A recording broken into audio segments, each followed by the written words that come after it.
بسم الله الرحمن الرحيم. اخوتنا ابناء محافظه ذي-قار، السلام عليكم ورحمه الله وبركاته. اليوم احنا اجينا الى وزاره الموارد المائيه وقدمنا لهم هذا الطلب. طبعا هذا الطلب شنو الموجود به؟ اولا اعلان حاله الطوارئ. طبعا هم بالنسبه لقضيه حاله الطوارئ ما يقدرون يعلنوها، لان هذه قضيه حاله الطوارئ تحتاج الى تخصيصات ماليه، ووزاره الماليه ما موفره هذه التخصيصات. هذا بالنسبه للنقطه الاولى. النقطه الثانيه وهي المهمه وهو الطلب العاجل. طلبنا من عندهم انه زياده الحصه المائيه بالنسبه لمحافظه ذي-قار، وتحديدا الى قضاء الاصلاح وقضاء سيد تخيل، فوافقوا على زياده الحصه المائيه. هسه حسب هذا الكتاب مالتهم اللي احنا قدمناه طبعا وهامش السيد الوزير علي، فوافقوا على زياده الحصه الى 110 متر مكعب.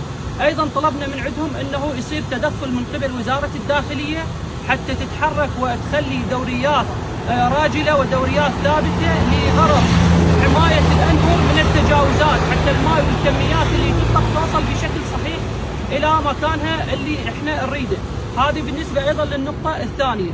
النقطه الثالثه والمهمه اخواني الاعزاء، وزاره الموارد المائيه جاي تعاني من مشكله، وهي عدم اطلاق السلف بالنسبه للسلف المخصصه لهم من وزاره الموارد الماليه.